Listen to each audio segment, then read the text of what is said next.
Morning. Wow, it is a joy. It really is a joy to be here. Yeah.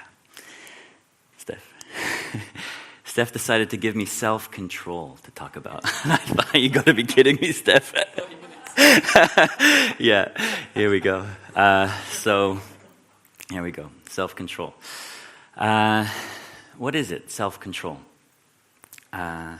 I think of it as an easy way of understanding it could be will over desire. Will over desire. So our will is the part of us that chooses what we do in a given situation. And our desires are the things that we want. And sometimes that doesn't always align. Sometimes there's a struggle.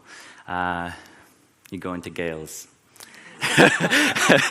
in a coffee shop and, you've been trying to eat healthy, lose weight, and then you see the chocolate cookies and you go, oh man, and the croissants, and you just go, oh, and you feel this struggle inside of you, between these desires, these things that you want, and your will, which wants to choose the good, path, the thing you know is right.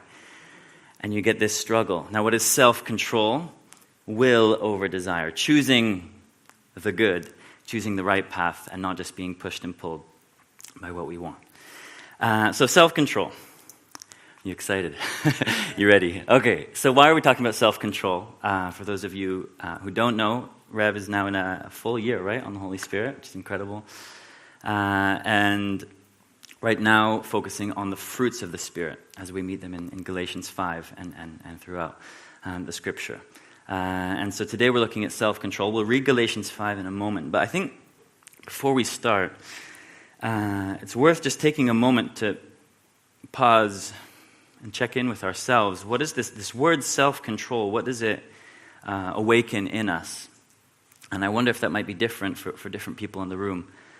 Maybe you're an elite athlete or a dancer, or you're just a very focused and balanced person, and for you, self-control is something you maybe even pride yourself in. Not in a bad way, just, that's something you've really grown in, it's a strength. But for others of us, perhaps many of us, self-control can be this word that can be a challenge for us, can provoke us, can make us remember how helpless we are sometimes against the desires we feel inside of us.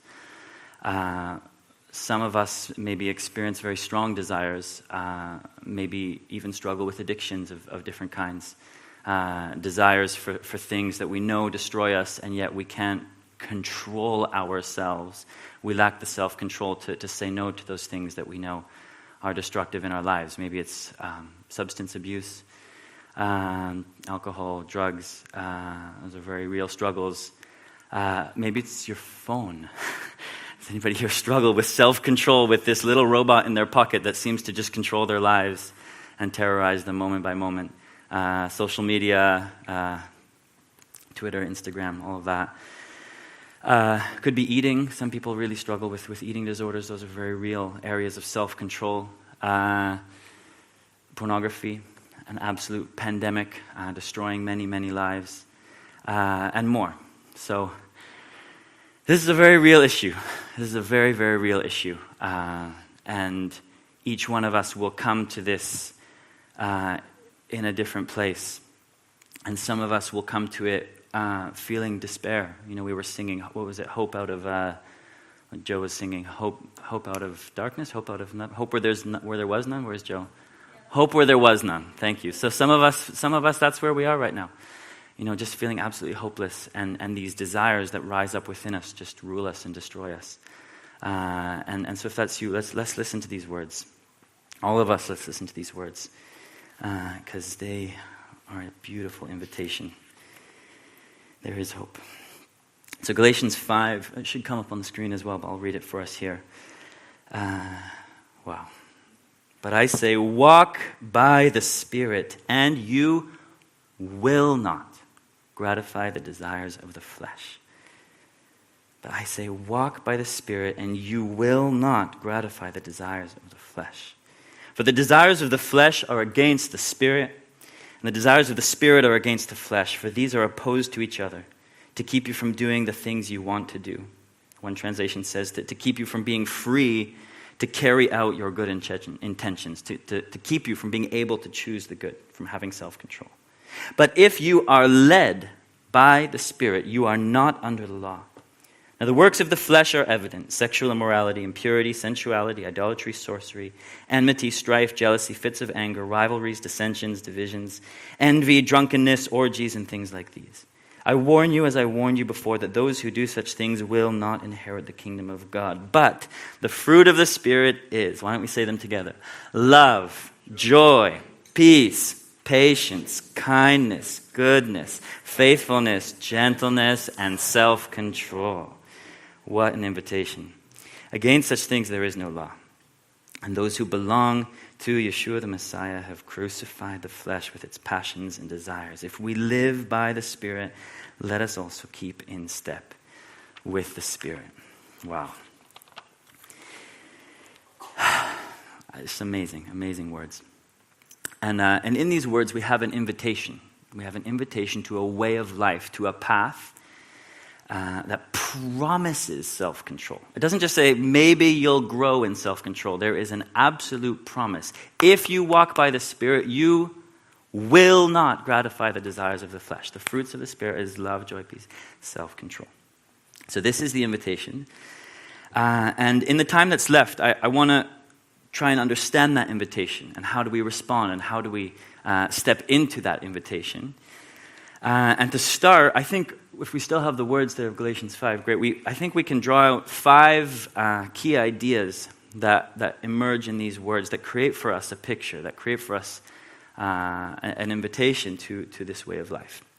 So the 5 key ideas are walk, be led, belong, live or live by, and keep in step with. So if we track through the text in verse 16, great, we've got it there. But I say, walk by the Spirit, and you will not gratify the desires of the flesh. Verse 18, but if you are led by the Spirit, you are not under the law. So walk, be led, and then jump down to verse 24, should be next slide there. And those who belong to Yeshua the Messiah, as I'll just say it as a side note, as a Jewish follower of the Messiah, and with my family we speak Hebrew, I just prefer to use his original Hebrew name. So I hope that's okay.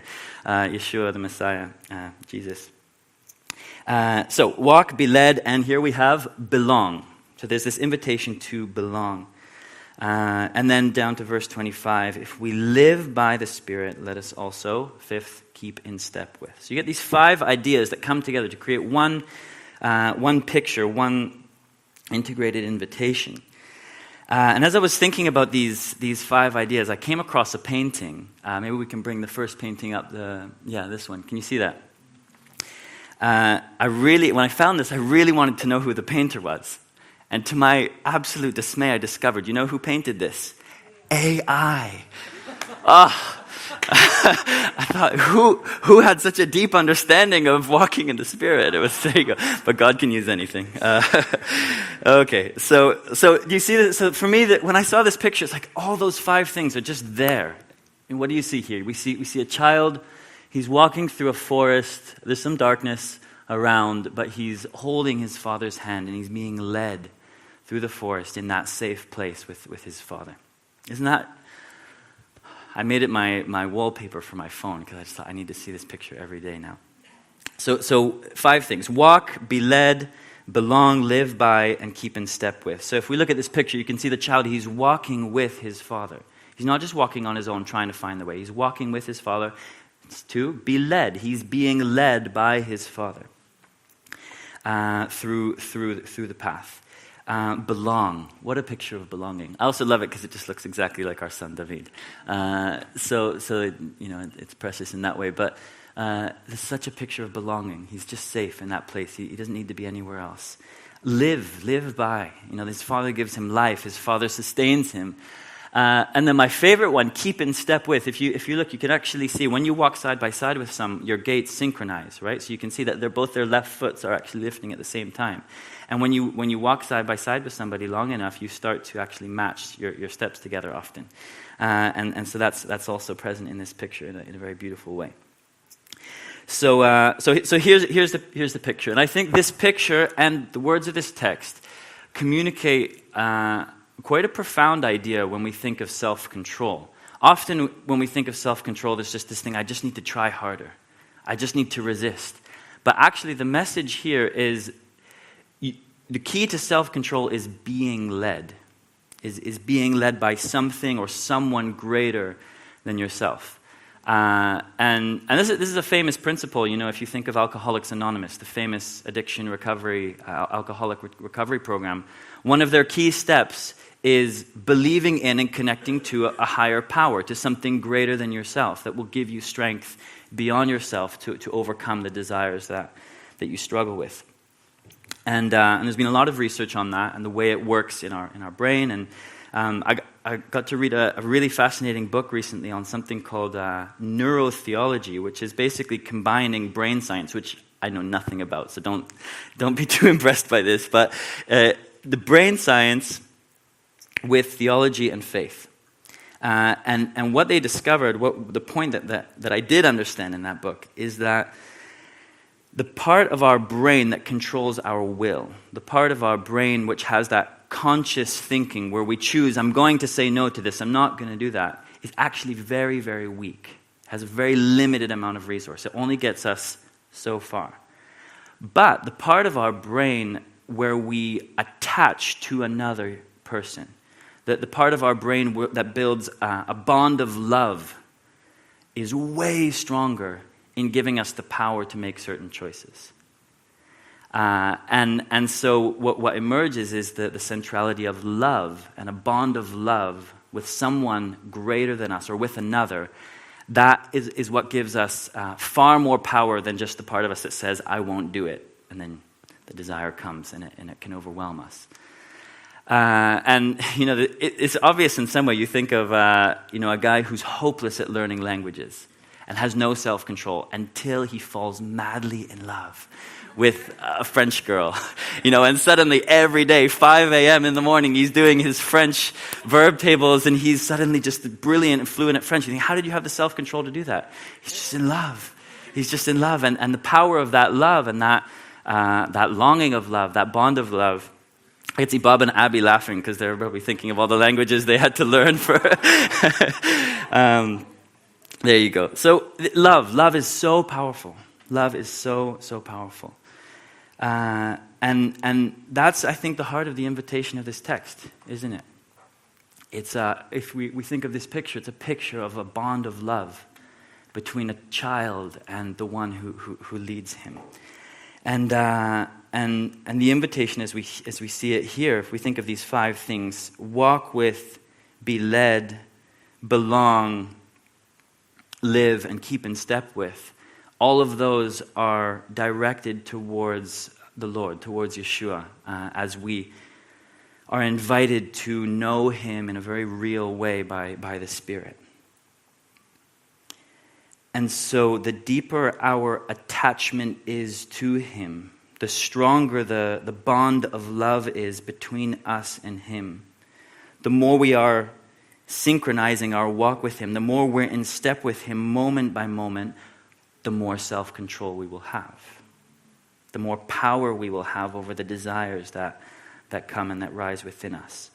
And that, I think, is the heart of it. Now, it is more complex than that. I'm not going to say it's just that, because self-control is a huge topic. This connects to human psychology, to trauma, to addiction and the nature of addiction, heritage, personality. It's a very complex issue, and I imagine there's many in this room even who would be far more qualified than me to speak to the depth of this issue. But I can say that this is my experience. As somebody who follows the Lord, who follows Yeshua, Jesus. This is my experience. The more I'm connected to him, the more I'm in that abiding place, that centered place, that worshipful place, the more the more I have power over my desires. And I wonder if others would recognize that. There's that centered inner peace that we can be in with him. And when we're in that place, we're not pushed and pulled by everything that rises up within us or that we see or that tempts us. And the challenge then becomes, don't let go of the hand that leads you. That's the key. That child, he's safe. He's safe. But he has a choice moment by moment if he's going to let go and run away. If he's going to see something that he wants that draws him away from that safe place. And the key at the heart of all of it is this moment by moment decision to not let go. And to let him hold us. To let him embrace us sometimes. I'm always struck, raising, we've got 3 kids now. You can never embrace somebody if they don't let you.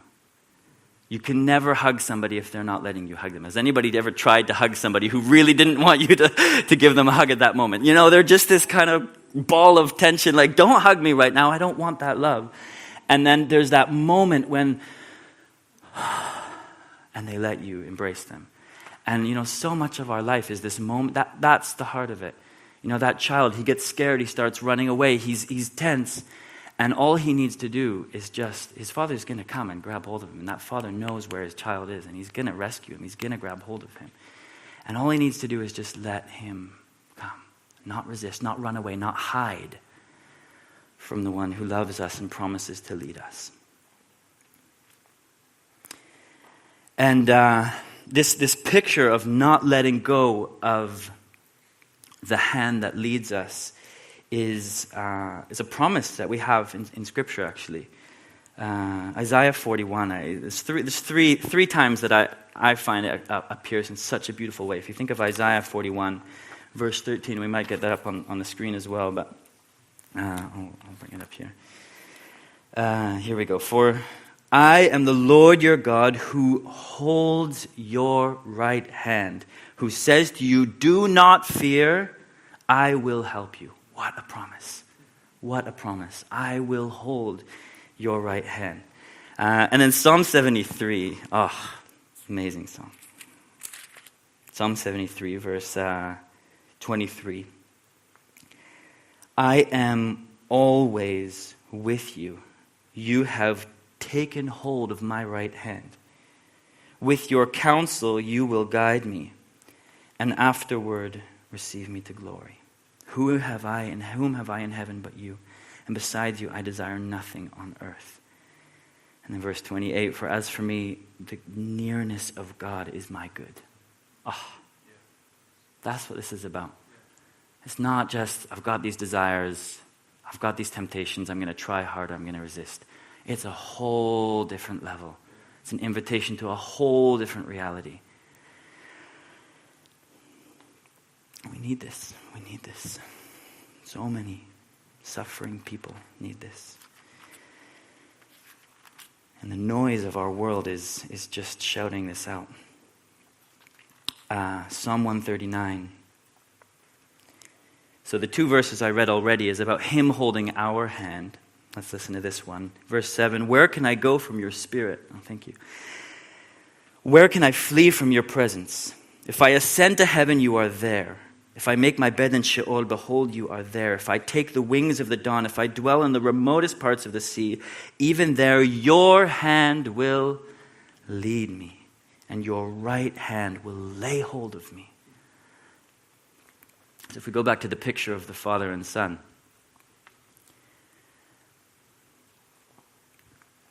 that's the invitation. And it's real. It's very real. I've experienced this, two maybe really small stories to give an example. One was a few weeks ago, we were in Canada visiting my parents, and so we arrived, kids are upside down, jet-lagged, halfway across the world. We live in Jerusalem, so it was a big journey, 10-hour time difference. And then we were sleeping in a camper van, so we're all in this one little place. And my wife and I joined in with the Jewish people on a fast day, where you fast until the sun goes down. But we made the kids dinner, so they had pizza, and then we left more pizza on the counter. And we're fasting, so after the sun goes down, then we can have our dinner. But if any parent has ever tried to put 3 jet-lagged kids to bed in a camper van, it doesn't go very well. So they were just winding each other up, winding me up, and I was getting so frustrated. And it was like that hit after that hit after that hit when you just keep losing your peace and you lose your patience and you're growing frustrated, and at a certain point you just get knocked out of that centered place and you get snappy, and I afterwards I got them to sleep in the end, but in that moment I really saw that I just lost my peace. I lost that centered place. And what did I do? I was really hungry. So I was like, instead of reaching for the hand that leads me, I just reached for the pizza that's going to comfort me, right? Has anybody ever just done that? I'm not going to beat myself up over it. But I really reflected on, thought, oh man, I let go. And the moment that I let go, the moment I let just the frustration rise, rather than connecting to the one who's going to give me patience I don't have with that frustrating moment, the desire came, and I chose to let that desire overwhelm me rather than reach for the hand that leads me. Another story is from a different angle. A few days ago, we were down in Dorset visiting our friends. We've got this big, beautiful garden, and we finished dinner, and I needed to go get something from the garden. And one second. And so I went to pick up something from the garden, and I see the blackberries there. And so I thought, oh, well, I'm here. I might as well go and just enjoy some delicious blackberries. Why not? A nice, warm summer evening. And as I was so I made that decision. I started walking towards the blackberries, and then on my way, I suddenly just caught a glimpse of the sun setting and the light coming through the silvery leaves in the trees, and there was the river, and it was just one of those moments of beauty where you just say, wow, thank you, Lord. And just that moment of worship. And then I arrived to the blackberries, and I arrived, and my instinct was, why don't I pick a handful of blackberries to bring for everybody to share with their dessert, which we were about to have. And I realized in that moment, what just happened? There's nothing wrong with going and picking and eating a few blackberries. It wasn't a bad thing necessarily, but I was thinking about myself. I was self-word oriented. Again, not necessarily in a bad way, but then that moment of worship, that moment of connection, that moment of strengthening the grip, my closeness to the one who leads me in that centered place, my desires changed. Suddenly my instinct was one of generosity rather than giving me something. And I thought, that's what this is about. It's those tiny little moments and those massive moments. And it's that moment-by-moment choice. Will I let go of the hand that leads me? You get it. You see the picture. Do you want it? I want this. I want this. Okay. I want to finish by making this really practical for us. If we think of that image of holding on to the hand that leads me, and that's the key to self-control, I think my experience as a follower of the Lord, as a disciple of Yeshua, is that you kind of slide between 3 different situations all the time. I think of it as holding, sinking, and reaching. Holding, sinking, and reaching. And my experience is that you're always somewhere in one of those places. So the place of holding is the place of abiding. It's this place. It's that centered place of I'm holding your hand and you're holding mine, and I'm walking with you and I'm being led by you, and I belong to you. It's that place of truth. And in that place we have power over our desires. That's the promise. Walk by the Spirit and you will not gratify the desires of the flesh. That's the place that we want to be in. But I actually feel rarely like I'm just there, Most of my time is spent somewhere between sinking and reaching. And the picture for this is Peter walking on the water. It's this famous story where the disciples are in the boat at night, and there's a storm and the waves and the wind. So there they were in the boat in the middle of the night, and they see they see the Lord walking to them on the water, and Peter, in this moment of faith and courage, says, Lord, if it's you, command me to walk to you on the water. And the Lord says, come. So he steps out and he starts walking on the water towards the Lord.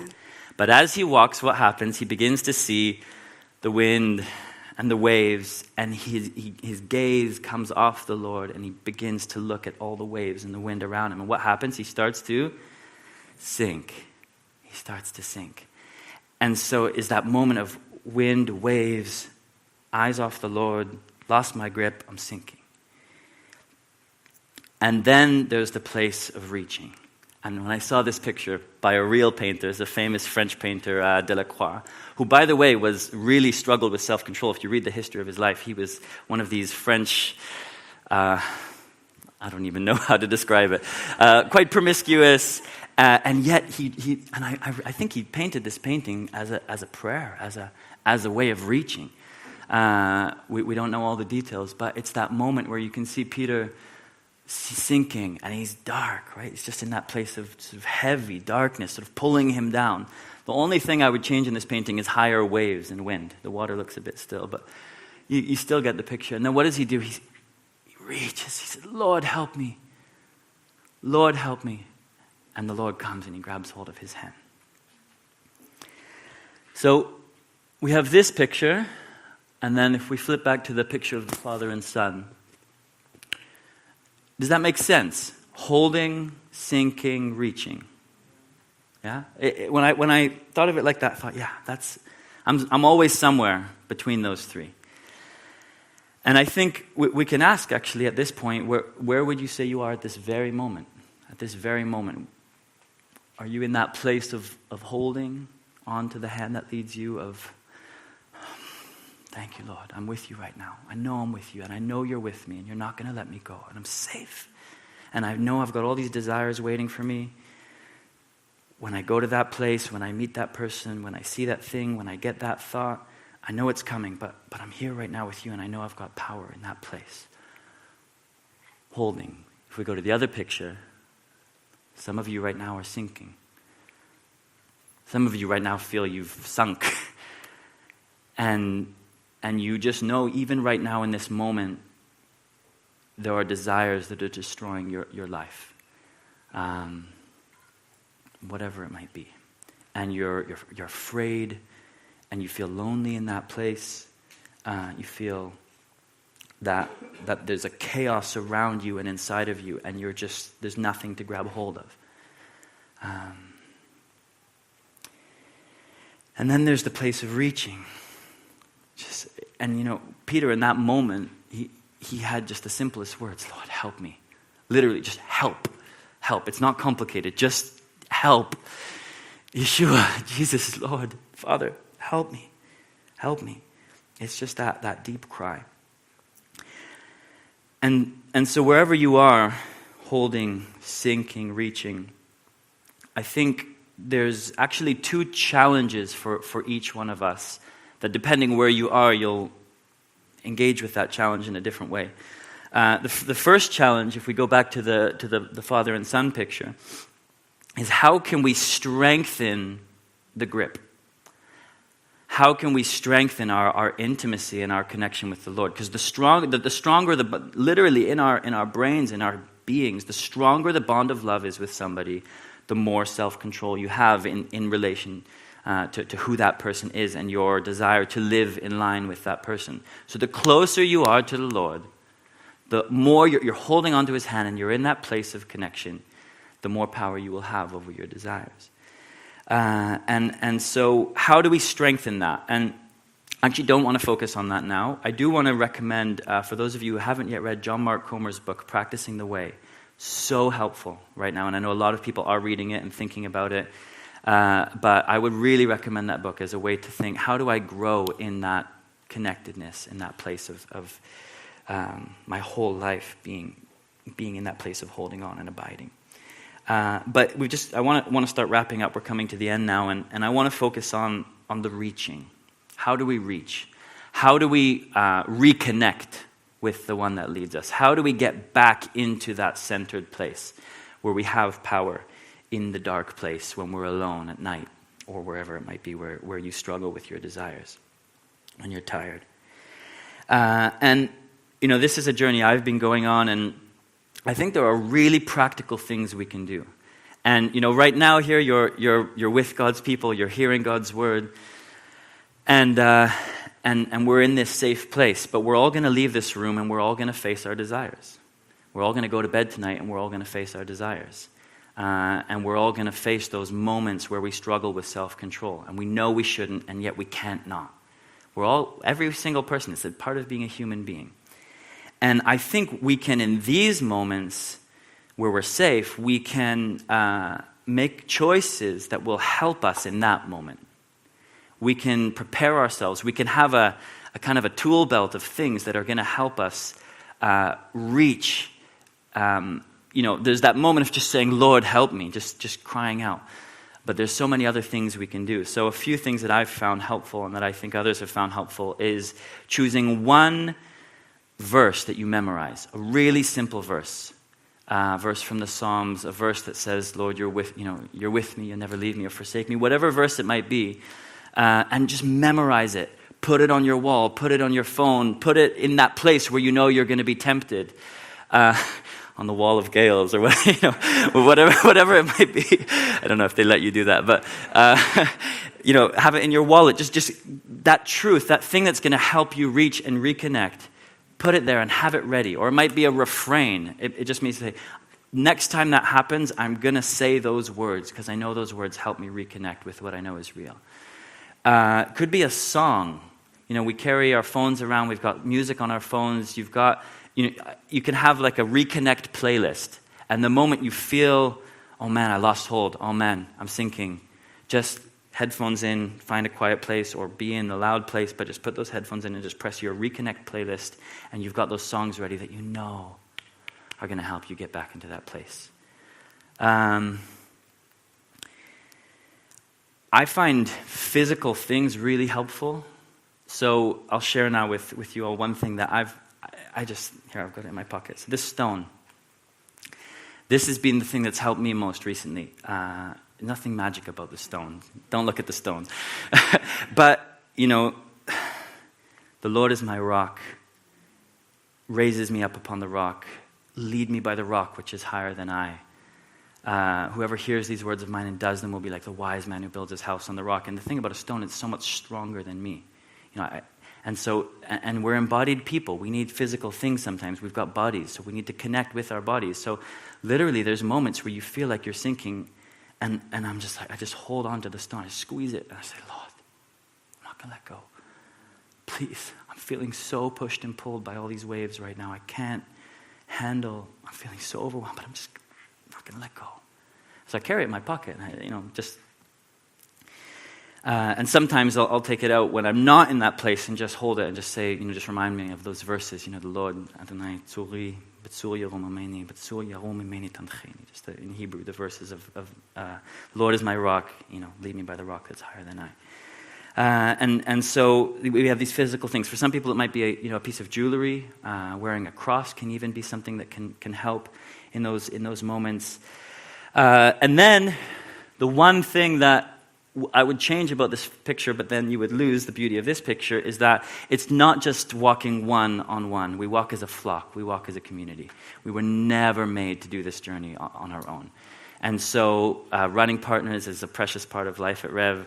I loved seeing Alex, and I don't see the others here who I got to be running partners with in my days here, but so precious, so good, so good. And speed dial. Speed dial, just have it ready. You've got that person who, when that moment comes, you're going to call them if you need. And you just say, I need to reach right now, but I can't do it by myself. Can you pray with me?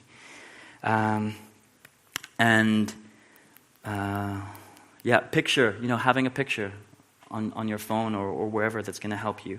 We need to make it easy for ourselves. Okay. I'm going to hand over to Rich in a second to sort of lead how we're going to respond, but last thing, just really quickly, there are those of you right now who would not call yourself a follower of the Lord, in this room even, and you're not in that place. You've never known that place of safety, that place of belonging. And if we go to the other picture, a so you can see the boat in the background. And I think of it like this, there's the life of the disciple of Yeshua is this moment with Peter. It's all walking on water. None of it makes sense. It's all this impossible thing. You think, is this really real, that there's this one who created me, who can lead me moment by moment in the path of life? So all of us are trying to walk on the water, but some of you are still in the boat. And life is hard, is it not? And life is stormy, and life hits us hard. But people build boats. People build a life for themselves, and some people make it work. Some people feel like their boat's not bad. Maybe you feel like, got my values, I got my career, I got my community, I built this boat for myself, and I'm getting through the storm of life, and I don't need to walk on the water and hold on to this one that I can't even see, and who is he real or not? But the only thing I would say is life might hit you hard tomorrow.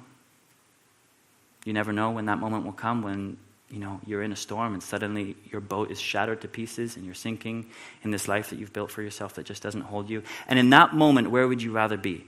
Sinking, watching the boat you've built for yourself disintegrate around you, or holding on to the hand of the one who walks on water?